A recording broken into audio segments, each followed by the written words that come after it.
sua voz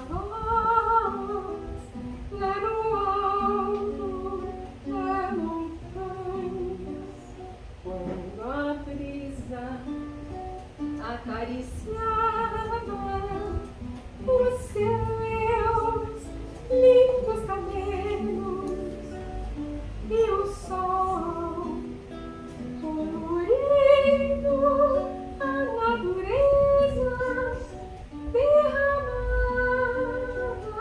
saudade no meu mundo de tristeza. Quem é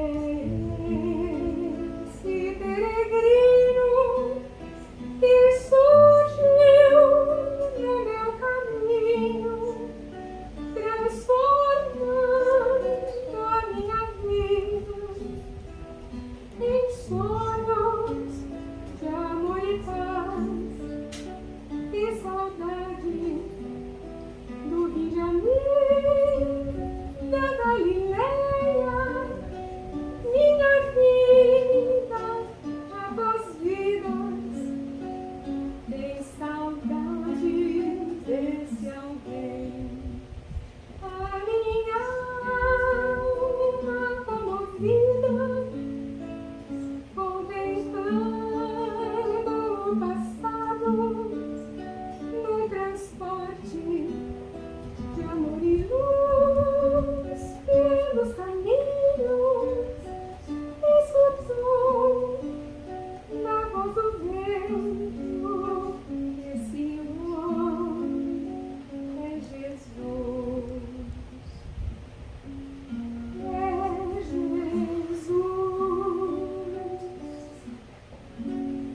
É Jesus.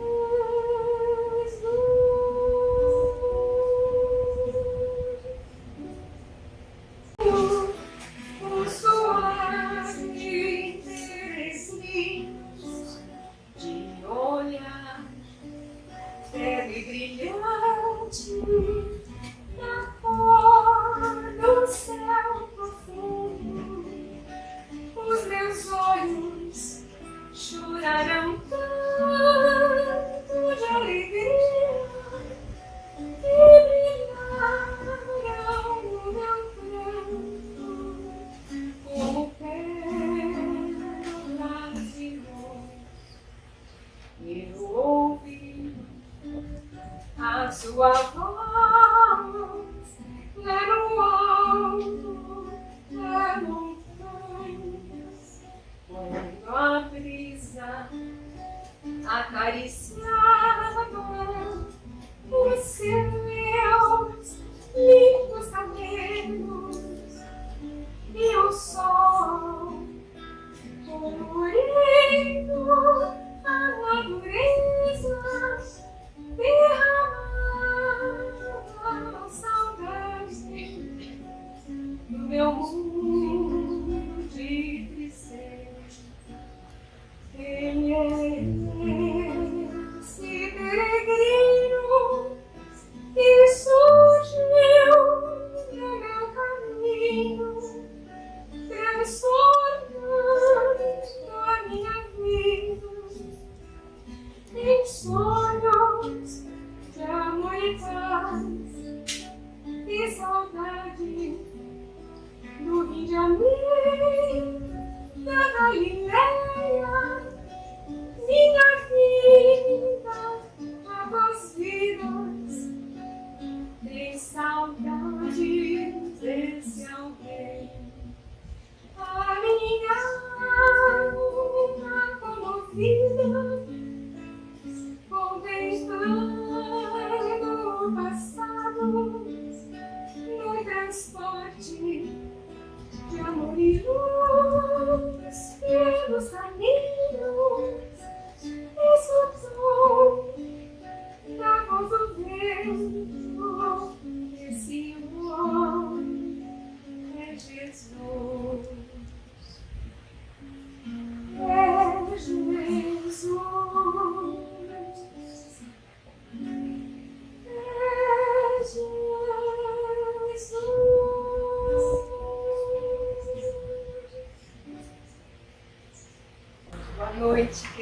amigos, queridas amigas, nós estamos aqui mais uma vez nos nossos trabalhos, graças a Deus, né? Estamos bem, com saúde, enfrentando todos os nossos desafios diários, isso é importante, né? E o Evangelho de Jesus e a nossa doutrina tão esclarecedora sempre estão nos dando mais coragem à medida que nós vamos estudando. Hoje nós vamos ter a Glória, querida, Glória Macei, que vai falar para nós Jesus e os Gadarenos. É uma parte do Evangelho de Jesus.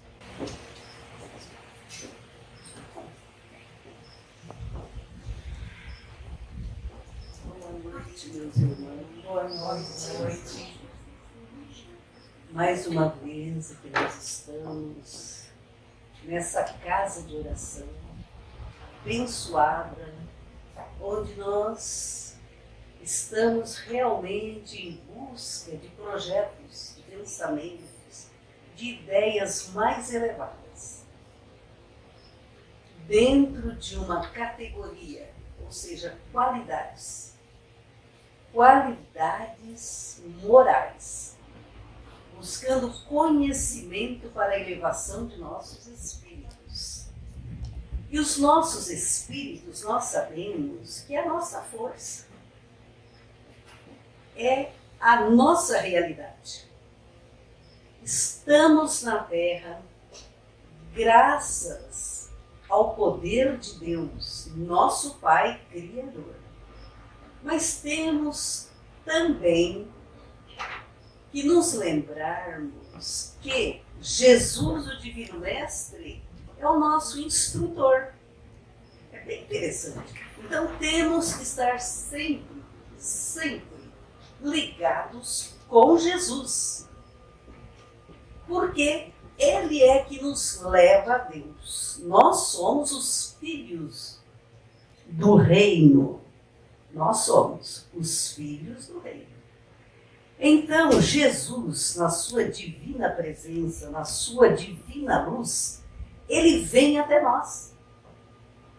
Somos filhos do reino. Ele deve nos levar ao reino de Deus, ao Pai. Olha a responsabilidade de Jesus.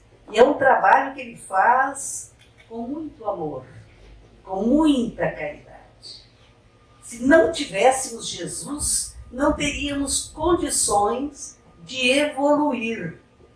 E essa evolução, ela é moral. Todos nós temos matemáticas, línguas, nós temos artes, nós temos todo tipo de conhecimento. A vida material aqui no planeta nos favorece. Mas, e a vida espiritual? Que é tudo.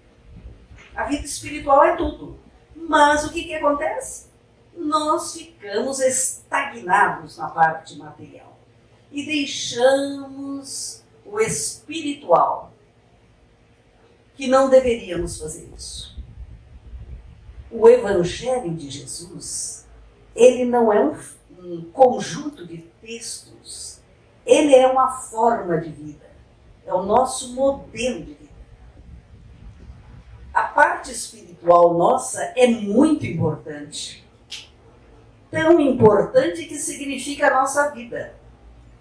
A realidade que a doutrina espírita nos traz é que nós temos um mundo, porque nós somos espíritos. Nós estamos aqui no mundo como espíritos. E foi esse tipo de vivência, de exemplo que Jesus nos deu. Jesus, ele estava totalmente liberto da matéria. Por quê? Ele só ficava ligado à matéria naquilo que fosse muito necessário, estritamente necessário, pela sua evolução. E com isso ele tinha todos os seus dons mediúnicos em um desenvolvimento muito grande.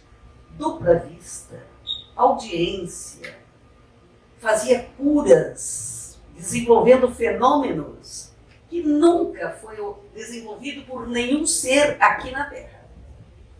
A verdade do Cristo é a grandeza da estatura moral que ele veio apresentar para nós. Mas como aprender com o Cristo? Pelo Evangelho. A nossa maneira de viver. A nossa maneira de viver é que nos confere beleza, alegria, saúde, tudo o que necessitamos. Harmonia, equilíbrio, depende da nossa maneira de pensar, de falar e a de sentir. Porque quando fazemos, atuamos, quando falamos e quando pensamos, em tudo o nosso coração trabalha. O nosso coração trabalha e sempre junto com Jesus. Porque em consonância com o ensinamento dele é que nós podemos ter estatura moral. Essa forma materialista de concorrência, disputa, força, não existe nos projetos do Espírito. A beleza do Espírito está na sua grandeza moral, ou seja, nas virtudes. E as virtudes nos lembram as leis divinas. E são as leis divinas que devem nos levar ao reino dos céus. Então, quando nos referimos a Jesus, em especial, nós nos lembramos das curas. Quantas curas a perder de vista. Eu tenho a impressão que tudo aquilo que o evangelista João escreveu no fim do seu evangelho, que ele põe lá, que é o quarto evangelho, o metafísico, aquele evangelho nos diz assim: se tudo que Jesus fez fosse escrito, ocuparia o mundo todo, suas obras, seus feitos. E é a realidade. Eu sempre pensava, mas que exagero, né? Mas não é. Porque Jesus curava multidões. As criaturas eram trazidas para Jesus e ainda diziam para eles: toca pelo menos a sua veste, a orla da veste do mestre, e todos eram curados. E Jesus, quando ele era reconhecido, as criaturas iam trazendo das vilas, dos campos, das aldeias, das cidades, todas as pessoas que eram acometidas de males, dos mais diversos males. E aí vinha a cura através do mestre. Então, nós vamos pensar que Jesus foi o homem mais comentado, discutido, redações de todo tipo de escritores, tanto favoráveis como não, e tinha até esse pensamento em alguns livros, deve ainda ter. Por que Jesus curava tanto? Por que tantos possessos naquela época? Possessos, meus irmãos, é aquele que é possuído por um espírito, em especial mal. Porque o espírito bom, ele pode nos proteger, mas ele não fica acoplado. E o espírito mal, ele depende das nossas energias. Ele sofre muito, ele é aflito. Então ele fica junto conosco. E Jesus, com todo aquele seu potencial, ele via aquela presença. E naquela presença, o que ele fazia? Ele curava. Muitas curas eram feitas, como até hoje é feito. Porque muitas vezes as criaturas pensam assim: para que a Valéria seja curada, eu tenho que pôr a mão, eu tenho que ir lá falar. Não.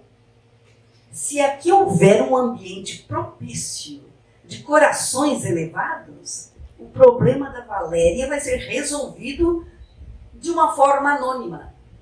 Porque os nossos irmãos benfeitores espirituais, eles trabalham para nós o tempo todo, incessantemente. É como Cristo, é como Deus. O trabalho para nos favorecer é muito grande. Isso é maravilhoso, meus irmãos. Nós temos essa proteção dos benfeitores, onde quer que estejamos, mas basta ter a fé. A fé é que sustenta o nosso caminho da felicidade, da saúde, do bem-estar. E tudo isso está ligado ao nosso Mestre Jesus.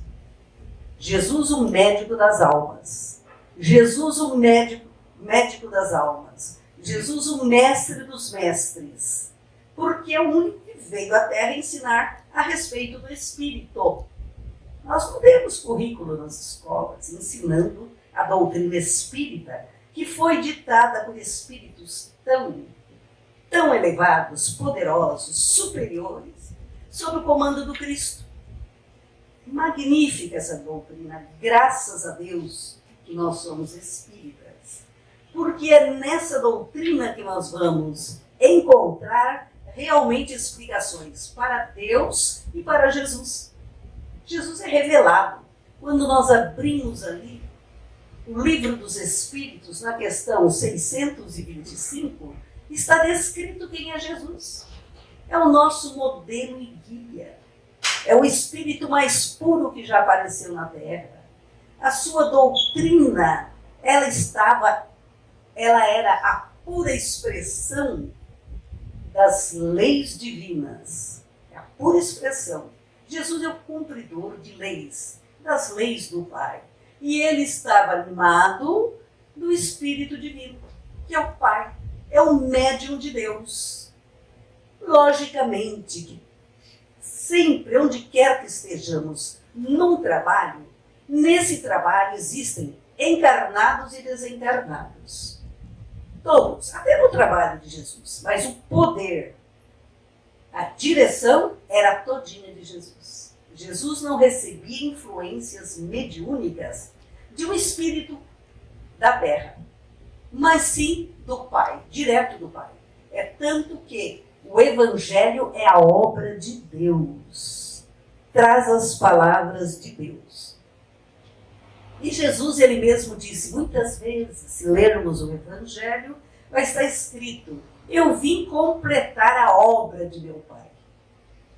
E a obra do Pai somos nós, espíritos. Ele cria o espírito simples e ignorante, como a doutrina espírita nos explica. Mas Jesus vem nos instruir. Ele é o nosso instrutor. Ele traz a educação. Então, meus irmãos, o que é necessário? É necessário divulgar essa doutrina, estudá-la. Nós temos duas doutrinas perfeitas, magníficas.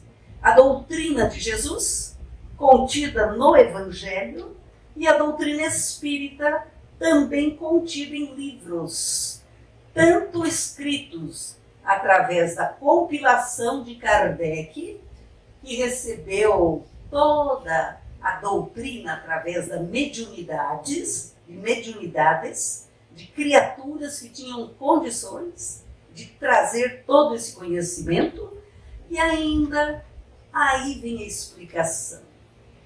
Quem não conhece a doutrina espírita não consegue falar sobre Jesus.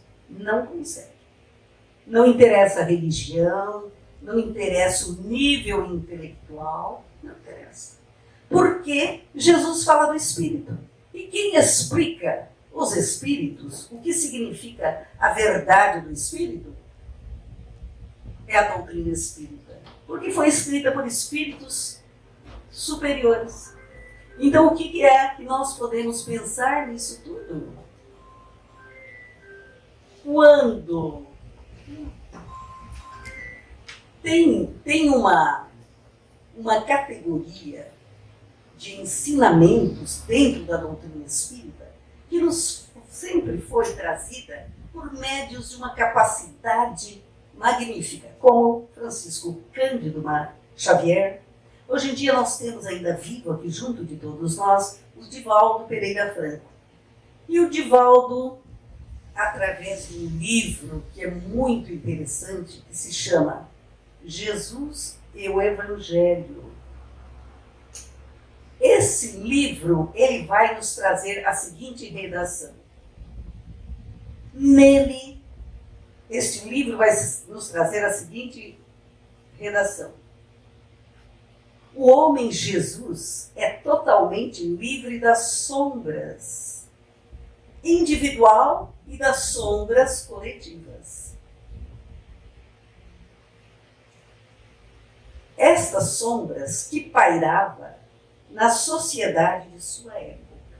A época que Jesus veio à Terra foi uma época de barbarismo. Essa é a nossa realidade.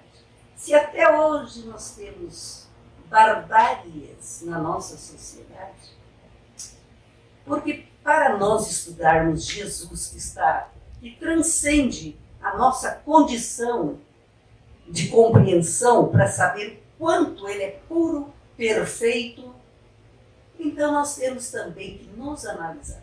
Até hoje nós somos membros de uma sociedade que nos faz sofrer e muito. Sofrer de alguma forma.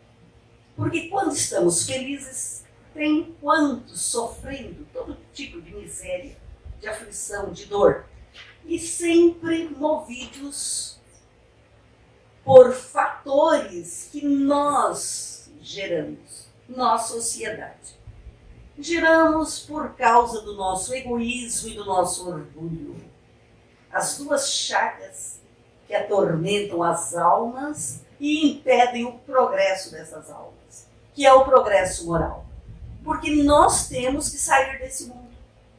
Esse mundo não é a nossa morada definitiva. Nós temos que progredir. E todas as doenças, elas têm origem na fonte. E a fonte é o egoísmo e o orgulho. Por isso que Jesus, ele vem e já chega nos dando esse exemplo digno, esse exemplo elevado. Lá na manjedoura, humildade, simplicidade. Durante o trajeto da sua vida, trabalhando para todos nós, caridade, amor, abnegação, renúncia. E lá no Calvário, que é o fim, caridade e perdão.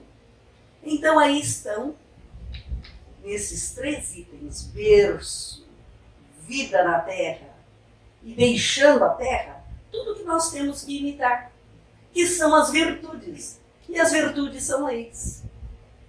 Magnífica.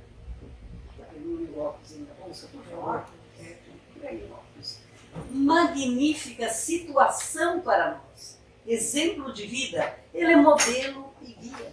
Ele é o nosso modelo, ele é o nosso guia. Então, o que nós podemos fazer? Seguir Jesus, para nos curarmos. A nossa realidade é que nós estamos aqui para nos curarmos, para nos livrar das enfermidades, das mais diversas doenças. Quando nós não agimos como Jesus agia, falar como Jesus falava, pensar como Jesus pensava, nós continuamos aqui nesse sofrimento. Então nós vamos ver que Jesus, conforme disse o evangelista João, lá no seu capítulo 1, nele havia vida. Olha aqui, quem é que tem vida? O espírito. O corpo não tem vida. O corpo só tem vida porque tem um espírito com recursos. E a vida era a luz dos homens. Luz é sabedoria, é beleza, é poder. É visão total. E a luz brilha na treva. Essa luz veio aqui na nossa terra, cheia de sombras. Como eu terminei de falar, essa sombra individual e coletiva. Porque enquanto nós estivermos sem seguir Jesus, mas com aquela responsabilidade, aquela seriedade, nós seremos espíritos precisando de energia elétrica e precisando do sol. É isso que significa essa sombra que Joana de Ângeles fala. Ó. O homem Jesus é totalmente livre da sombra individual e da coletiva, que pairava na sociedade da sua época. Aquela barbaridade, degolavam, o que mais que eles faziam? Crucificavam, enfim. Mas se diziam seguidores de Moisés e cumpridores da lei. Somente que as leis que eles conseguiam cumprir eram as externas. Lavar bem as mãos, aquele problema lá da circuncisão, que até Paulo depois veio combater, porque são coisas da própria matéria, não saía da matéria. Então, os maiores pecadores da época que Jesus enfrentou eram os fariseus, que se diziam cumpridores das leis divinas, protegidos pelo Pai, povo escolhido, que até hoje eles se consideram. Então, o que significa tudo isso? Jesus era a luz verdadeira, sabedoria e amor, porque daí o Espírito tem luz. Meus irmãos, eu vejo o Espírito, muita gente vê, tem gente que não conta, né? Fica quietinho. Muito difícil ver o Espírito de luz.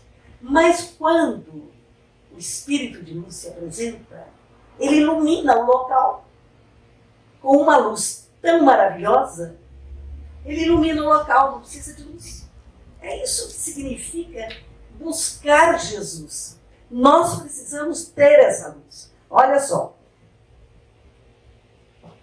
Ele era a luz verdadeira que ilumina todo homem que vem para o mundo. Ou seja, lendo, estudando, compreendendo e praticando com Jesus, nós vamos ser tudo isso que João, o evangelista, falou. Ele era a luz verdadeira que ilumina todo homem que vem para o mundo. E nós sabemos que existe aí, né, uma posição do evangelho. Jesus, ele não veio ao mundo para julgar, ele veio para salvar o mundo.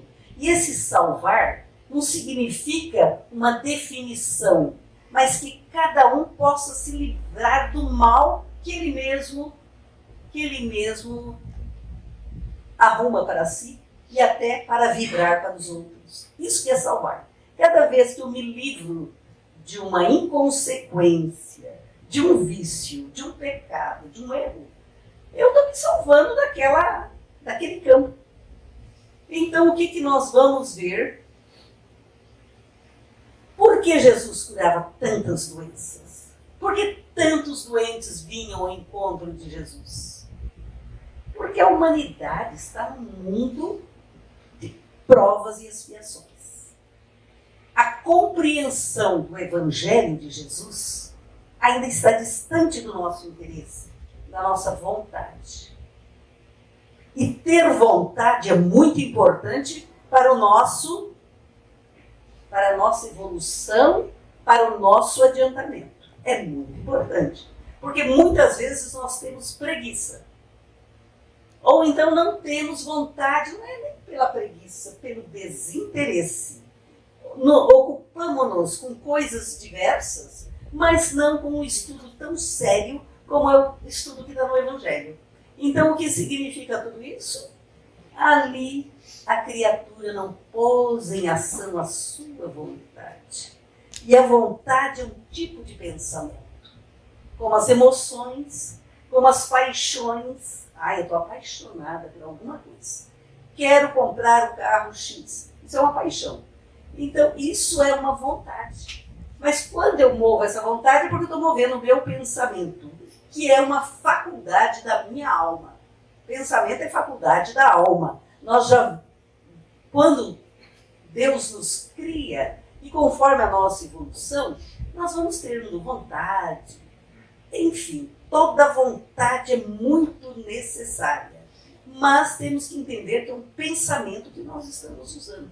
E os pensamentos devem ser movidos pelo sentimento. A nossa realidade é que Jesus vem à Terra para mexer com o nosso sentimento. Para fazer com que cada criatura, ao cumprir as leis, se unam muito mais. Que haja fraternidade, que haja amor, que haja bondade, que haja verdadeira caridade. Para isso, Jesus veio aqui e exemplificou. Então, nós vamos ver que quando nós estudamos o Evangelho de Jesus, nós temos que buscar as ferramentas lá na doutrina espírita. Lá que está toda a ferramenta. Joana de Ângeles Ângeles, ela vai nos dizer: Jesus é um homem extraordinário, sem precedentes na história da humanidade. Não existe igual. Foi ímpar. Passou por aqui.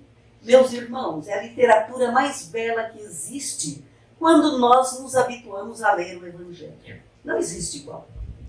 Não existe. As nossas literaturas comuns, elas são muito materialistas e falam muita coisa do mal. Pode ver que uma novela retrata morte, assassinatos, suicídios, ganância. É uma verdadeira amostra do mal. Filmes, e cada dia a humanidade busca mais.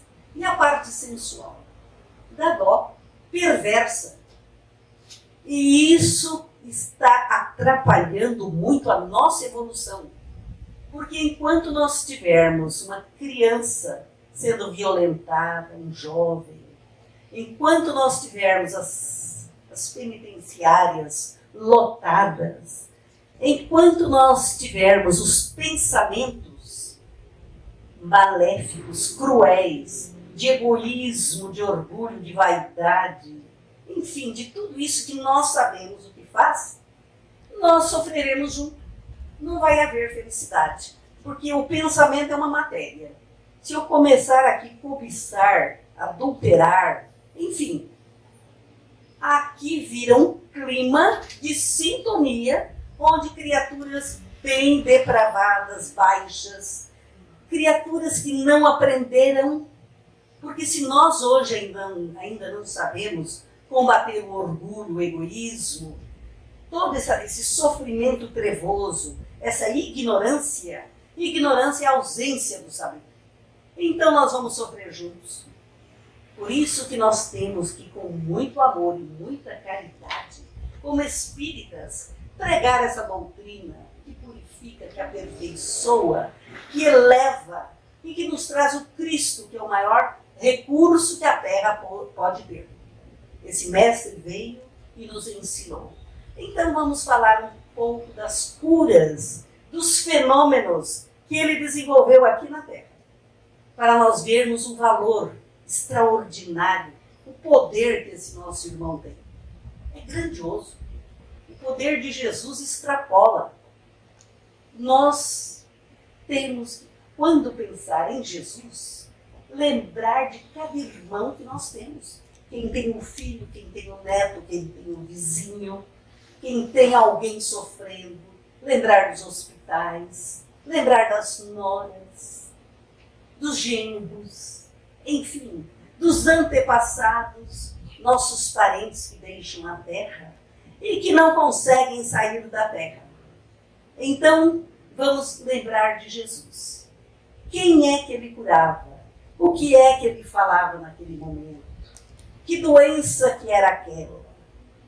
Ali havia um trabalho mediúnico que até hoje, pelas diversas regiões, ele é combatido, camuflado, alterado. Somente a doutrina espírita que nos fala a forma real de um trabalho mediúnico, como deve ser feito. As outras religiões não. As profecias, a mesma coisa.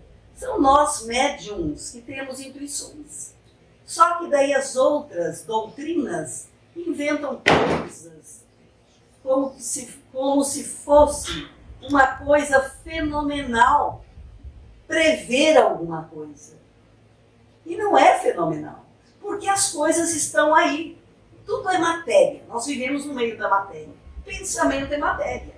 Se houver um espírito por aqui querendo derrubar alguma coisa, fazer algum mal, é uma matéria vivenciando no nosso meio.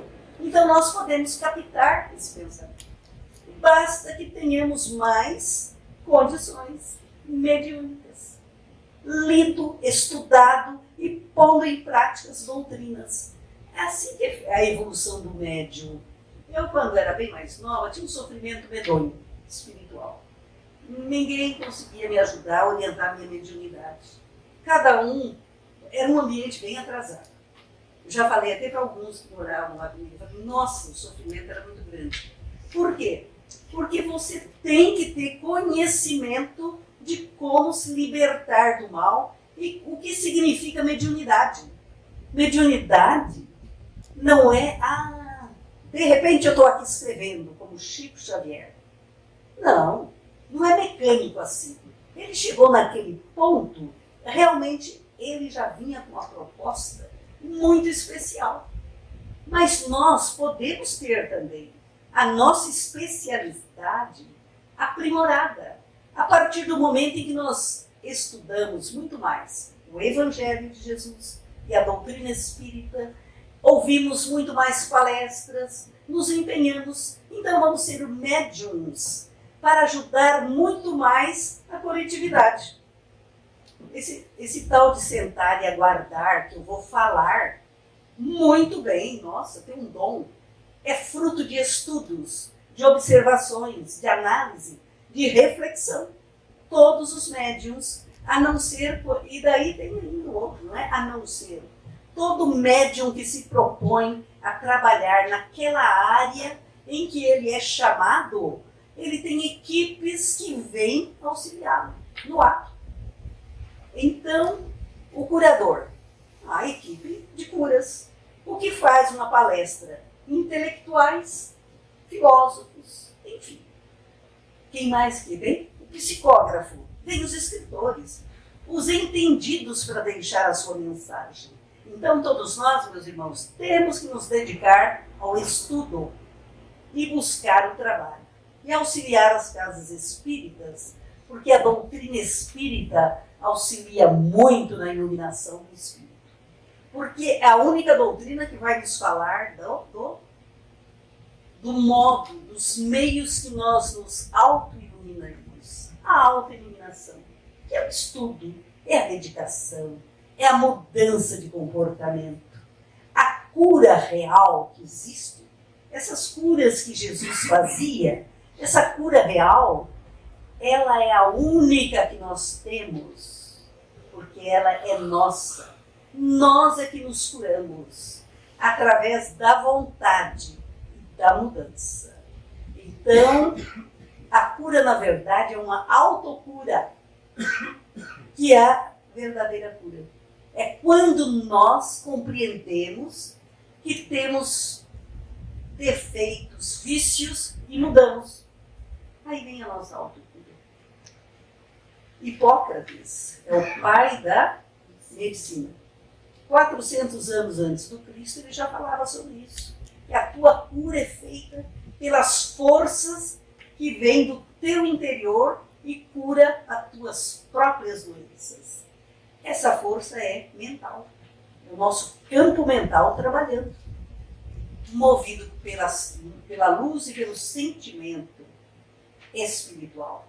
Porque pensar, agir, sentir, são faculdades da alma. Então, meus irmãos, vamos ver uma cura aqui para nós.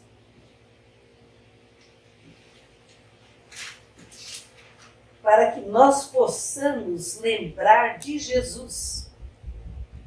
Primeiro, para a cura, que já foi dita, se é da nossa própria pessoa, a nossa própria pessoa tem que se preparar, se organizar. O espírito sofredor, ele pode vir aqui, mas de acordo com tudo que é falado naquele meio e vibrado, vem espíritos em busca daquele sofredor e leva, encaminha. Então, como é que Jesus fazia aquelas curas?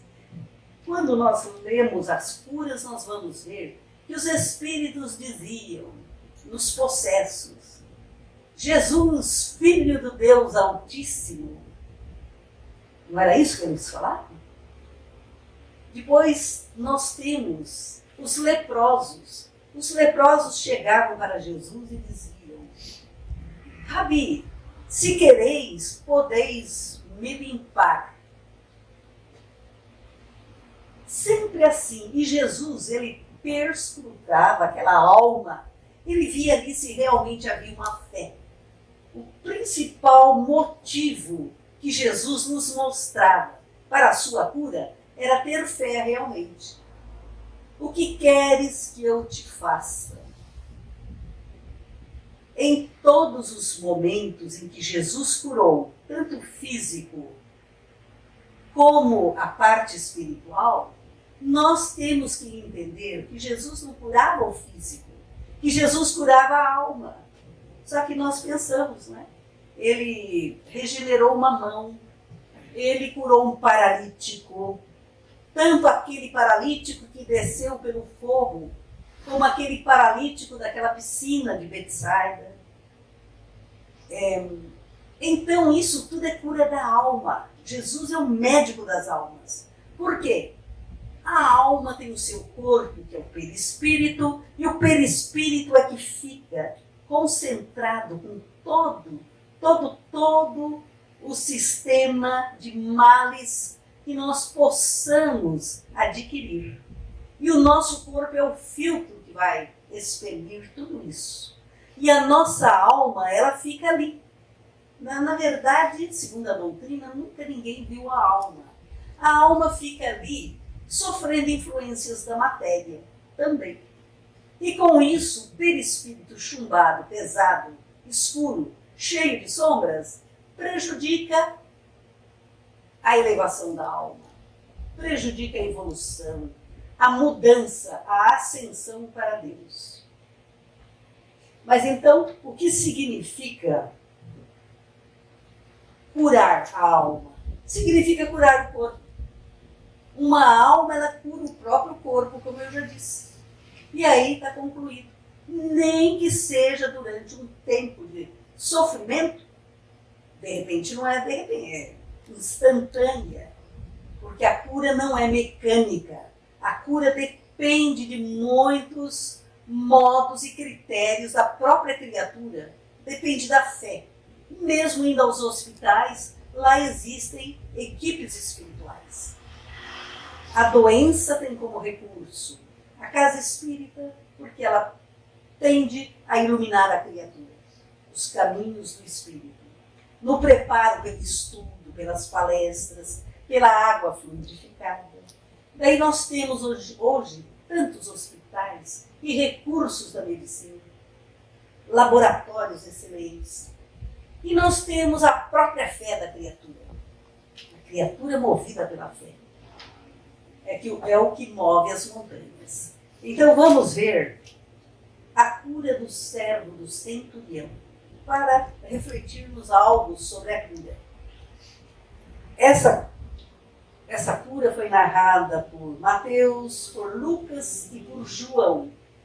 O evangelista João só relatou 2 curas. Agora Mateus, Lucas e Marcos relataram muitas curas de Jesus.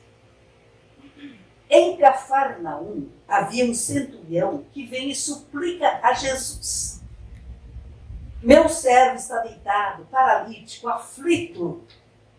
E Jesus já falou para ele: indo eu o curarei. Jesus tinha certeza, lógico. O médico das almas, o médico dos médicos, indo o curarei. Mas o que aconteceu? O centurião falou para Jesus: Senhor, não sou digno de que entres sob o meu teto, mas somente te expresses por palavra e o meu servo será curado. O que significa isso? Que o centurião tinha compreendido a grandeza da parte espiritual do Cristo e sabia que ele não tinha aquela condição ainda, mas ele já respeitava ali. Apenas por palavra, mestre, e o meu servo será curado. Ele percebeu que a palavra do Cristo tinha poder, coisa que aqueles fariseus não percebiam.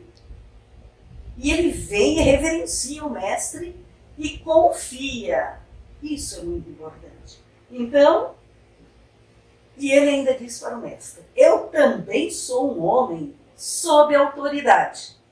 Digo ao meu súdito: vai, e ele vai. Vem, e ele vem. Faze isto, e ele faz.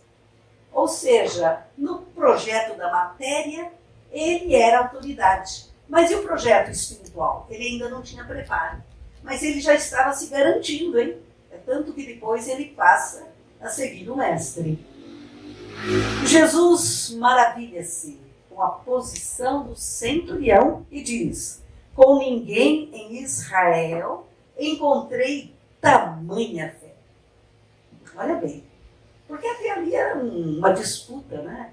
O pessoal vinha e era, não era, era sábado, não era. Jesus expulsa os espíritos imperfeitos por Beelzebub. Enfim, eles não entendiam a grandeza daquele espírito, Jesus. Como até hoje, como humanos, vivenciando em todo o canto de sociedade, a gente nota. Deus e Jesus está bem distante do nosso contexto. Eu tenho uma parenta que um dia disse: não reza não. Pelo amor de Deus, esse pessoal aí não reza, não faz isso não. Quer dizer, quando nós deveríamos estar sempre atentos à oração, à prece, como costume, para que os nossos filhinhos, netinhos e todos já crescessem. Tem uma mulher espírita em Indaiatuba, porque eu tenho um sobrinho que dá muito trabalho, é bem, a palavra certa, atormentado. Então a gente leva e ele vai todo feliz. Daí a mulher disse: nossa, ele vem. Eu falei: por que o fulano? Inclusive, eles brincam juntos, estudam, né? Não, ele não. Ele vai escolher a religião dele. Então, o espírita que faz isso, que se diz espírita, eu expliquei para ela: nossa, mas você está na religião mais importante, que não é nem religião, é filosofia. É uma ciência. Porque daí sim será uma religião. Daí ela ficou meio assim, eu falei: e olha lá, se você esperar ele escolher, daqui a pouco algum malefício, alguém de um coração bem desestruturado, vem para ensinar alguma coisa para ele. E a doutrina espírita nos garante um caminho de luz. Porque espíritos de luz vêm afastar o mal, quando nós temos a confiança no Cristo. Porque esse é o consolo, meus irmãos. Essa é a nossa verdade. Então, daí o Cristo completa: eu vos digo que muitos virão do Oriente e do Ocidente e sentarão à mesa no reino dos céus, com Abraão, Isaque e Jacó. Virão do Oriente e do Ocidente e sentarão lá no céu. Por quê? Porque compreendendo Jesus, como esse centurião estava compreendendo, você vai se caminhar para o caminho da luz. Mas os filhos do reino somos nós que aprendemos com Jesus, que vemos o Evangelho de Jesus, já desde aquela época. Serão expelidos para as trevas exteriores, e ali haverá choro e ranger de dentes. É a nossa reencarnação. Quando não seguimos Jesus, quando não cumprimos as leis abençoadas. E as leis divinas estão numa tábua. Os mandamentos, os 10. E ainda Jesus legislou nos sermões. Sermão do Monte, legislatura de Jesus. Então temos que ler com muito amor, com muita caridade, com vontade. Senão nós vamos ficar aqui, meus irmãos. É aqui que são as trevas exteriores. Agora nós temos que saber que são trevas, mas temos que amar o nosso mundo. Porque tem muita gente boa já, educada para o reino. Temos, em todas as religiões. Temos pessoas benéficas que buscam Jesus no seu verdadeiro sentido e praticam. E aí, paralelo, nós temos muitos males, porque ainda essas criaturas não aprenderam com Jesus. E os males ainda superam os benefícios, o bem. Mas um dia tudo será diferente. Um dia seremos saudáveis, teremos muita saúde, muita sabedoria e vibraremos nessas leis de amor, de caridade, de luz, de verdade, que está a nosso dispor. Basta queiramos. Basta um lance de desejo, de melhora, que os espíritos já vêm nos beneficiar. Essa é a nossa certeza. Então vamos ver a última, antes de falarmos dos gadarenos, nós vamos ver essa cura muito interessante.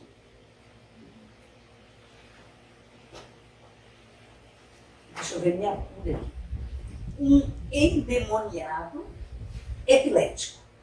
Um pai disse para Jesus: Mestre, eu trouxe a ti meu filho, que tem o espírito mudo, e onde quer que o subjugue, convulsiona-o.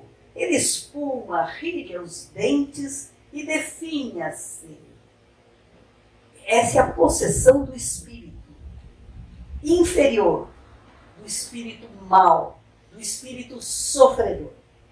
Ele suga a energia, então a pessoa fica de que jeito? Definhada, acabada, sem forças. Seus discípulos não foram capazes de expulsar o espírito. Então Jesus disse para ele: trazei o menino aqui. E ao ver o mestre, o espírito imediatamente o atormentou, caindo sobre a terra, rolava, espumando. Então Jesus disse ao pai: há quanto tempo isso lhe acontece? E o pai disse para Jesus: desde a infância. Muitas vezes lança-o no fogo ou na água para o destruir. Mas se pode, mestre, socorre-nos, compadece-te de nós. Jesus disse para ele: todas as coisas são possíveis àquele que crê. Jesus, vendo que a turba se aglomerava, olha a curiosidade em cima. Então o que ele disse? Espírito mudo e surdo, eu te ordeno, sai dele. Jesus repreende o espírito seriamente. E não mais entres nele. Olha bem. E esse entrar é no campo mental. Toma conta da mente. Domina. Gritando e contorcendo-se, o espírito saiu dele. E a criança se tornou como morta. A criança se tornou como morta porque aquele fluido, aquela energia do espírito ficou acoplada ali, naquele convívio, muito tempo. Então passa a ter um domínio sobre aquele corpo. O espírito não vai entregar o corpo, mas ele vai sendo definhado. Então, na hora que o espírito sai, é necessário realmente um poder como o de Jesus. Senão ele pode morrer. Porque aquela energia que alimentava ele, no fundo alimenta. Vai fazer falta. Vai causar uma tormenta mesmo, um transtorno para aquela criatura. Então, Jesus levantou o menino. E depois, os discípulos vieram até Jesus e perguntaram: mestre, por que nós não fomos capazes de expulsar aquele espírito? E o mestre disse: por causa da vossa pouca fé. Esse tipo de espírito sai com oração e jejum. O que significa oração? Prece constante. Comunhão com Deus. O desenvolvimento de uma verdadeira fé. A vontade de ter fé. Não se entregar para qualquer pensamento leviano, de medo, de temor, de indiferença. É a certeza que existe um projeto muito maior, que é Deus em nossas almas. E o jejum é a mudança. Mudança de hábitos. É deixar de fazer tudo aquilo que nós, como uma sociedade doentia, um copia do outro, um faz igual ao outro. É mudança, na verdade. Então vamos encerrar agora com os gadarenos. Os gadarenos é aquela história que existe no Evangelho que nos fala que Jesus passou num certo local onde havia um espírito atormentado que tomou conta de um jovem. E esse jovem se machucava, se autodestruía. Então, quando o espírito viu Jesus, ele já se pronunciou através daqueles daquele moço que vivia atormentado. Daí ele conversou. Isso significa uma mediunidade, psicofonia. Oh, mestre, filho do Deus Altíssimo, veio aqui para nos incomodar? Então Jesus começou a repreender aquele espírito. E no fim, acaba havendo ali um diálogo entre eles. E Jesus acaba curando aquele moço. Somente que antes de o moço ficar liberto, até ali ele estava com a psicofonia. Depois ele fica mudo, quietinho, não conversa mais.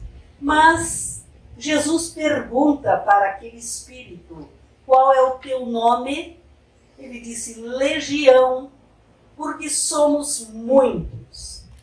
E ele começou a dizer para Jesus: se nos manda, olha bem, se nos manda embora, passa-nos nos porcos. E Jesus acabou concedendo, disse: vai. E eles passaram nos porcos. Era cerca de 2.000 cabeças de porcos. E esses porcos lançaram-se no mar e morreram afogados. Kardec vê nisso uma alegoria, um modo de mostrar o quanto um espírito inferior pode chegar. Mas ele não aceita essa probabilidade de espíritos humanos passarem em animais. Ele não aceita.